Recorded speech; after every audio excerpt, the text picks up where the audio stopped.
And we are live. Hey, it's showtime. Hello, everyone. Welcome for another episode of the Puppet Podcast. I'm Caro BD, Caroline Bernier-Dionne. Yes, and I'm doing this podcast to promote puppetry art. And I'm really happy because I'm at episode 84. Could you imagine? Like, it's since a year when I was starting my touring live. I started this, and now we are at episode 84. My God. And so much interesting puppeteer we met on the way.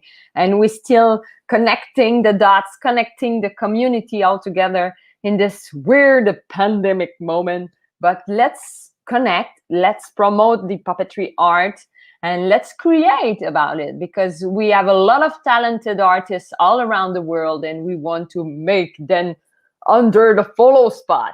So everyone, feel free to write to me during this podcast in the comments. If you have any question for my guests, if you are curious about the podcast, about the Patreon, about the workshop, we do multiple aspects of the online world right now. So we have those workshop. We do 2 a month now, so 2 workshop a month. It's really nice. We have things about online promotion, but also about online streaming, also about building. If you are interested of building puppet, we have plenty of good stuff for you. So I will just put into the banner right there. You want to know the address? It's Patreon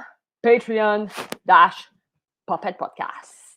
Yes, so tonight we will connect with some fellow friend Canadian from Ontario, and I'm really happy because he really jumped into this adventure of online streaming, online world, and is really talented. And I heard such great comment about his job, his creativity, and is also part of our coaching program. We help puppeteers with promotion online. So Eli, my boyfriend, helped him. And yes, let me just bring him into the screen. Ladies and gentlemen, please welcome Mike Harding. Boom. This I don't know how to do that. That's good. We didn't even practice that. Yeah. We didn't even practice that. That's pretty good. Yay! Nice. Mike, you are part of the podcast and you are on an interview. Thank you for being part of the show. Thanks for having me. It's pretty exciting. You guys do lots of good work promoting puppetry. So Thanks for that. Yeah, I do it with passion, and I think you are a passionate puppeteer too. So I want you, Mike, to introduce yourself to the people who are watching, like how you get into puppetry. Just a short introduction for the people. Okay. So yeah, my name is Mike Harding, and I'm a puppeteer in Canada, and specifically in Ontario, near Toronto, in a place called Brampton. That's where I live, and I do puppet shows live primarily before the pandemic in schools and daycares and libraries and birthday parties, and that's how I've made my living for the past 20 years, and then and I still am, and now I do lots of online things because that's the way the world is now. Yeah. And the puppets that I use are primarily Muppet style puppets, talking mouth puppets. Yes, and they are really good. And you have started this Advent calendar. I got the chance to have it, and we watch it a lot. Like in the morning, we are so enthusiastic to see your great talent on also writing, because you are spontaneous. You write stuff, you improvise. That's awesome. Yeah. I feel like I write about 50% and then see what happens the other 50%, which is good because then you can get a lot. Maybe it's not always that high quality, but you get a lot out when you don't write every single detail. Yeah, that's fun. Yeah, because stuff happen, and it's really creative and fun at the same time. Yeah, I think it's good to leave room for that, right? So that mistakes can happen, and you, I mean, you can. That's the nice thing about the online world or the video recorded world is you can, if something didn't work or it's too much of a mistake, you can cut it out. Yes, that's So true. it's You kind of can fun. edit a bit. You become an editor at some point, right? Now I with this. Yeah, I guess you do. Yeah, I'm not much of an editor. Maybe I should be more of an editor. But you do it for the purpose of online stuff. That's nice. Yeah. I mean, it's so easy to do now, right? I mean, I do everything on my phone, right? You're editing, you're filming, the whole. Right now, I'm on my phone. It's pretty Yeah. amazing how easy it Yes. all is.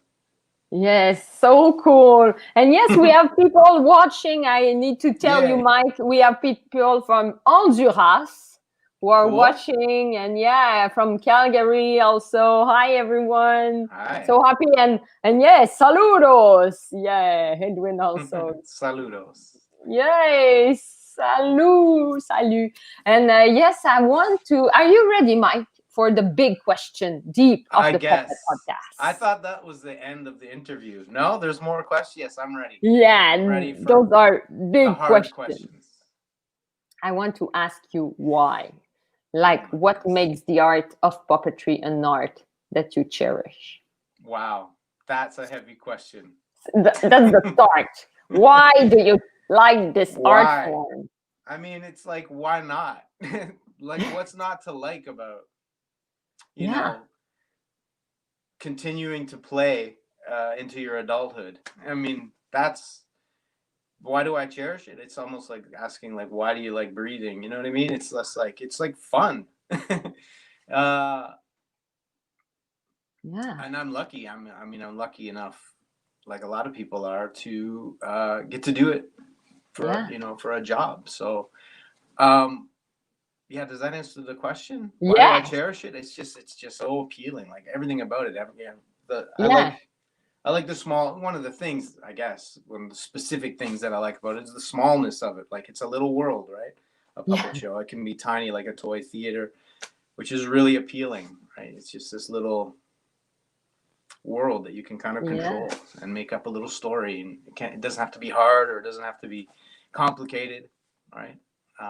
That's appealing. That part of it I cherish.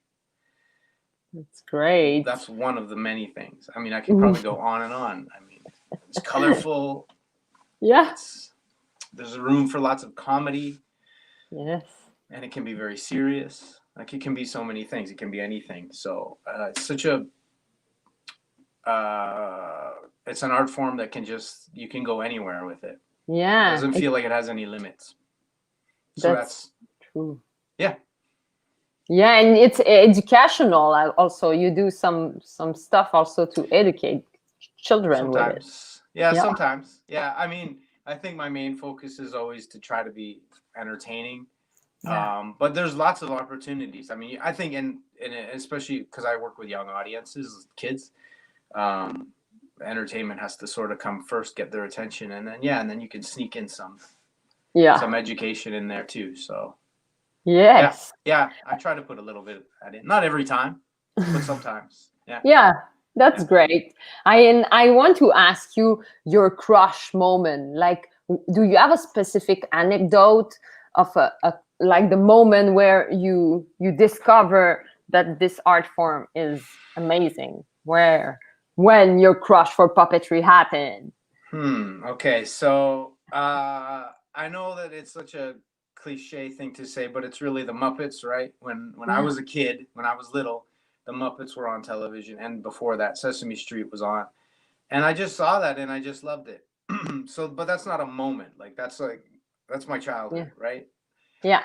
So I feel like the moment that I remember, there's probably two, but the main one was when I was about 10 years old. There was a near Toronto where I live. There's a place called the Ontario Science Centre, and when I was about 10 years old, they had a display, an exhibit behind the scenes of the Muppets, And so they had all the Muppets there on display. And then that was cool enough. But they also had lots of photos and behind the scenes photos of men and women working with puppets. And I think that moment when I saw those photos of those adults working in New York City, and they all were really cool. They all had the men all had beards, and they were in these beautiful studios, that were well lit and everything.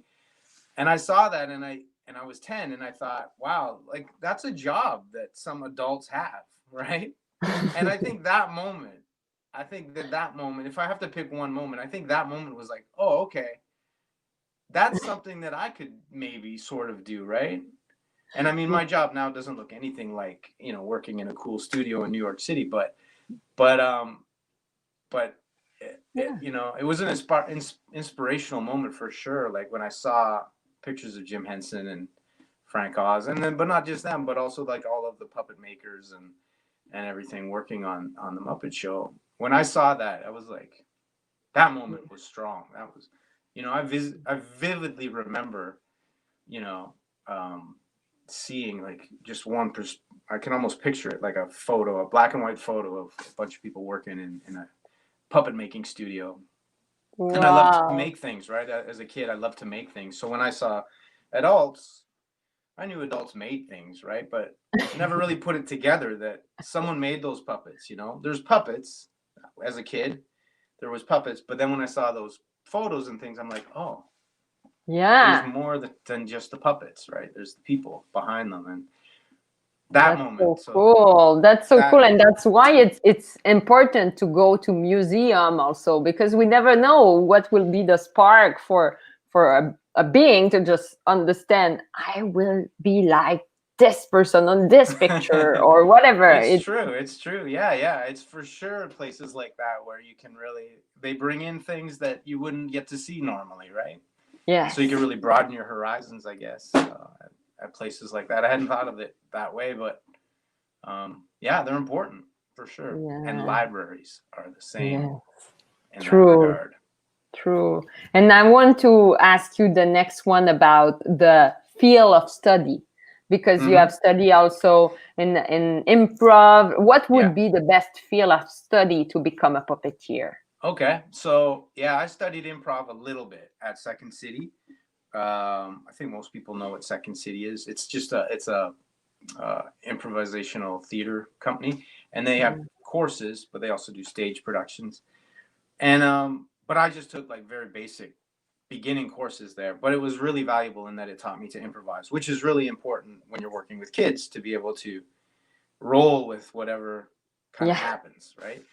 Yeah. So that was important, but that's not really, I don't know.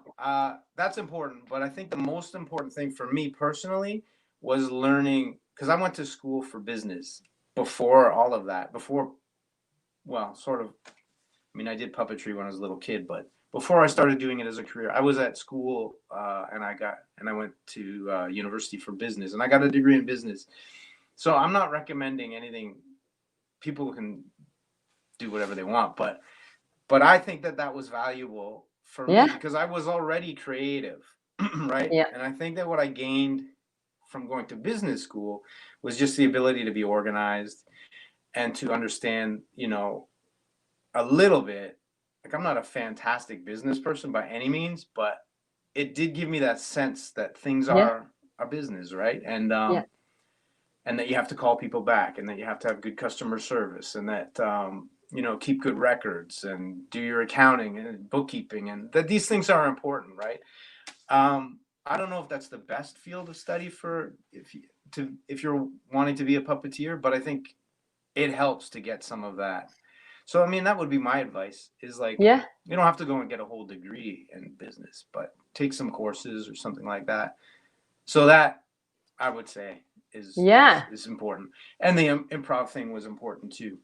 But, but if I had to rank the two, I'd say the business thing. Yeah, but it's so great that you bring that on the show, because often we focus on, the practical material art side, but for sure it's part of a business world, and it's part of you have to sell at some point, and that's that's Mhm. to play. It's selling also at the same time. And I want Yeah. to ask you, because Yeah. you bring that on the table, I want also to ask you the thing about the coaching, because Yeah. in business we get some coach who help you to push your strategy. We heard that more in the business side, but how, as a puppeteer, this kind of aspect help you also? I want to ask you, like, Right. the why on this subject. Right. Yeah. So a couple months ago, I guess it's been about 3 months now, I started Yeah. working with Eli, and I say his name wrong.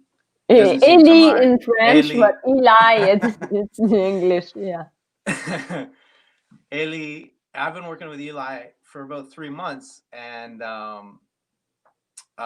yeah, it's just been hugely valuable because I mean, the pandemic hit and business went away, right? All the live performances and things in Hmm. schools were closed and libraries were closed.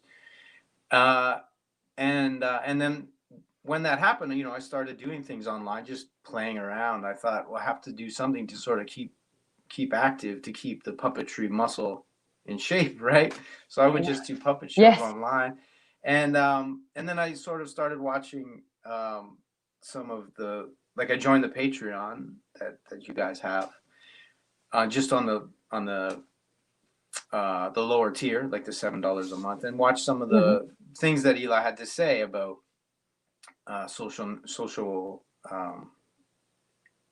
social media, marketing yourself on social media using Instagram and these strategies.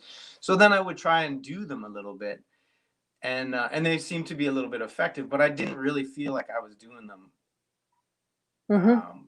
entirely properly, right? Like, or Hmm. that I was doing a bunch of things and that I could be more focused. So then I Yeah. started to think that, and then I heard that Eli was offering the coaching, and I thought, well, that's a good deal, first of all, Yeah. and he seems to know what he's talking about, right? Yeah. Yeah. You know and it. and so I thought I could maybe he could help me sort of focus in. Like, I felt like I was splattering paint at a canvas instead of just like what I needed to Yeah. be doing was painting lines. Do you know what I mean? Like, just Yeah. focusing it in, and that's what I feel like I've sort of gained through working with Eli. Is like, um, is just focusing a little bit Yeah. more, and I guess that's what a good like. I'm not an athletic person, so I've never really worked with a coach before, but I think that's what it's all about. Is like, they just help you. They see you, first of all, from a different perspective, Yeah. which is really helpful because when you're a one man show or a one man business, it's all your own goings on in your head. So it's really Yeah. good to have somebody else saying, okay, that's good, but you maybe try this, or you know what I Yeah. mean? So you mean, exactly what I'm talking about, right? Like, Yeah, yeah, it's and I that's great to hear it. mm, And it's always great to remind that we need a little push. We need a little, and as artists, yeah, especially, we can be all over the place really fast because really it. fast. Yeah, exactly. It doesn't take much, right? To get distracted. So it's good. It's good. It gives lots of advice, but then it's also someone to answer to, right? Like, Mm, at the yeah. in a week you're gonna have another meeting with Eli, and he's gonna ask how many phone calls did you make, right? And if you can say, I did the 40 phone calls, you feel like $1 million, right? Not just to please Eli, right? But it's, you just know that it's good for, you know Yeah, what you need to do to get the message out and all of that stuff. So I mean, he's been really helpful for that, and yeah. Um, yeah, yeah, I love that the term, like, you need to report. That's the coach. Like, I bench lift the thing. Like, but that's it's right. phone call and It's emails and promotion and Yeah, selling. it's fine if you did it and no one saw it, right? But if Yeah, someone saw that you did it and they're like, "Oh, good job, you did that," then that helps, right? yeah, And every right now, like, every little bit helps, right? So, yes. um, I mean, Encouragement. that's one of the things, and then just I feel like it's been useful too. Like, he doesn't just throw strategies for me to do, but they're like, he took the time to sort of understand what my business was before, right? Mm, What was it like before? Who were my customers and all of that kind of thing? And then he tailored what I should do, what he thought I should do, he advised me to do based on that. It wasn't just like, oh, here's what we're going to do. We're going to try and get like all these people from out of the blue to hire you to do puppet shows. He's like, no, okay, you have this base of old customers, so reconnect with them. That was very like, I don't want to say obvious advice, but practical advice. Yeah. Like, oh, of course I would do that. Yeah. After you think about it, you're like, oh, of course, right? Yeah. And it works, you know, and Yeah. you connect with them and people, and he's, you know, Eli's good at telling you too, like people are glad to hear from you, right? It's not like you're telling them, I don't know, where we live, we get lots of people phoning to sell duct cleaning services. It's not that, right? No, we bring magic and smile, and that's art. It's so important. Yeah, it is important. Yeah, and that was that's the other thing, that we are important right now. Yeah. I think time. Yes. People need to smile and laugh. That's so true. That to be a community, to have each other, but also to have a coach like Eli helped also me with the podcast, so I could say to have someone who say, okay, come on, do another one. Like, tell this person, it will be on your show or whatever. That's really, really important. Yeah.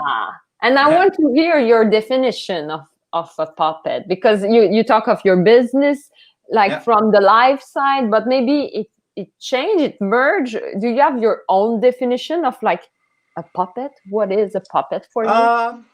My definition of a puppet is very, very, very broad. Like, I think, excuse me. No problem. This is like, I don't know. I'm probably not the first person to say this, but I think that everybody basically is a puppeteer, because everybody manipulates something. Like when you drive your car, when someone drives a car, they put their personality into that car, right? The way people drive is either like calm, aggressive, fast, slow, like, and you're controlling it, a car with your body. So, I mean, it's not talking, but it kind of is, because there's the horn, there's the engine, the revving of the engine. And so I think that like, I define it that broadly. Like, I think that something like that is puppetry. Yes. So that's my definition, is everyone who has a driver's license or rides a bike. Or I don't know, I guess walking isn't really, because it's your own body, but I define it that way. Like, just, I like to think of it that way. I like to think of that everybody like is a puppeteer, and the best puppeteers ever were like guys like Gilles Villeneuve, or race car drivers, Lewis Hamilton. Right? That's so true and cool to compare it with a simple level of living. And it's true, everyone could be a puppeteer and are. So absolutely. This is kind of unrelated, but when I was really early in my career, like, I just gotten out of school, and I knew I kind of wanted to do puppet shows, but didn't really know how to do it or whatever. A big part of puppeteering is networking, I guess, and like connecting with people. So and so I was just sort of feeling that out when I was young, and I remember talking to a friend of my mother's who was a judge, and I don't know why I was asking him. I think he used to be involved in like entertainment in some capacity. Anyways, I sort of said to him, I was thinking I'd like to be a puppeteer. And I was wondering if you had any advice. He said, well, then just start calling yourself a puppeteer. That was his advice. He said, and then go find somewhere where they might hire you, or if not hire you, then at least let you do a show.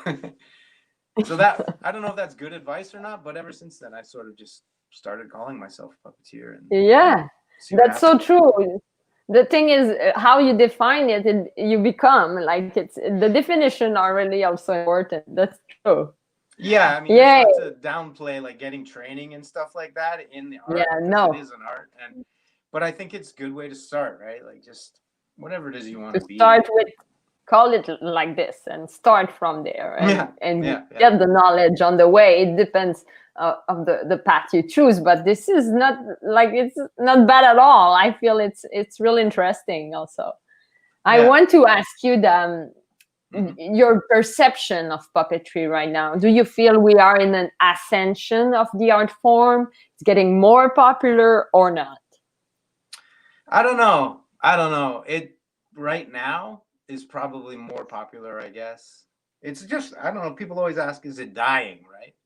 And it never dies. It's like asking, is ballet dying, right? No one asks that. Or opera. Is opera going to die? No, it's always going to be there, right? And I think there's popular times and not popular times. Right now, I think that it's kind of a popular time for it because people are turning to the internet for entertainment, and there's lots of puppeteers out there doing things online. So it always ebbs and flows whenever something comes out from the Muppet people, right? If if something's popular, like the Dark Crystal on Netflix came out, like I don't know when it was, but seems like a year ago. So kind of there was an increase. Yeah. It seems like then. Yeah. It's I don't know. True. I don't know. It doesn't really matter because we just we just keep doing it. Yeah, we keep doing it. Yeah. I want to ask you your big purpose, like for the future. I always want to make the person name what is the goal for the career or for the legacy, or what do you want for the big goal for your career? I'm not really a goal-oriented person. I don't have, I mean, I should be, I guess. I don't really. Or a vision. It could be just a simple, like, I want to go there, like a direction. It could be not a. Honestly, it's just to keep going. It's like just keep getting the opportunity to do this and connecting with kids and entertaining them, and learning to be, maybe a better educator. Using puppets to educate, like becoming better at that and understanding what the audience needs a little bit more than making it just about what I think is funny or I think is entertaining. So that would be a goal, is just to get better at understanding that part of it. And to become a millionaire. A puppet millionaire. A puppet millionaire. Yes. Rock and roll. Yeah, no, I don't know. Well, it's great. Does that answer your question? That's a great answer. I never judge the answer. I always welcome it. So we have a question from the audience. Oh, good. Just this. It's I don't know if Michael asked about the animatronic, just if you know that technology or no. Was that Michael that asked that? Yeah. Michael, I have no idea how to make animatronics. I did a little bit, like I did one in high school. I did a project making puppets and used I think some of my dad's old remote control airplane parts, servos and things, and I made a little lizard that talked. That was the extent of my animatronics. No, I don't really do those things. I find it fascinating. I love animatronics. Like I loved going to Disney as a kid and seeing all of those robot people. But I don't know how to do it. No, I don't. Yeah. So Michael, if you learn how to do it, then tell me. Yeah. That's good. Thank you, Michael, for the question. And if people, you have other questions, feel free to put it into the chat, because we are almost at the end of the interview. I want, Michael, if you can bring a friend through the camera. Okay, right. A puppet, you mean? Yeah, a puppet. This is a curtains. This is like an old, he's on my shirt. Yeah. Applefun Puppetry. This is one of the first puppets I ever made, and I made them out of curtains. Hey, you guys. Hello. My name is Curtains. Hi. Is this thing on? Yeah, you are live. Yeah, this puppet is not like the most attractive, but he has a lot of fun to move around. Hey, you guys, my name is Curtains. Everybody say hello, Curtains. Hello, Curtain. Now try saying it like this. Hello,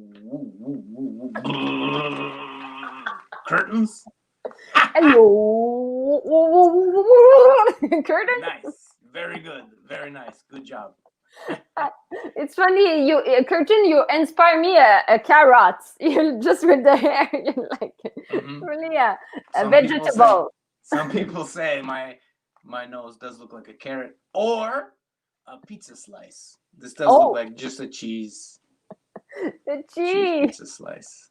Cheese yeah, I did a drawing when I was in late high school, and it was basically this guy, and I just sewed him up. And this is about the third. This one isn't actually made from curtains anymore. He's made from something else now. But then to start from a curtain, it's always funny. You start with a big thing, and you make it a puppet. Really, really ugly orange curtains. Even this one needs to be remade soon. But it's perfect for a puppet. yeah. Sometimes rough is, it doesn't.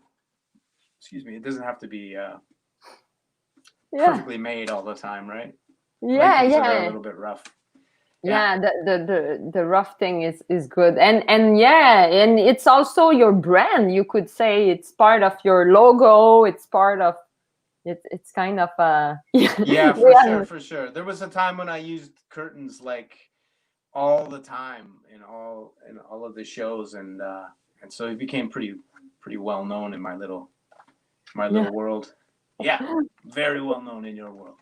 My world. Yeah, we have also Ludwig who say yes, look like a pizza slide. Yeah, Ludwig. Thanks, Ludwig. I take that as a compliment. So cool. I like this motion when you just like. I'm grooming my nose. He's grooming his nose.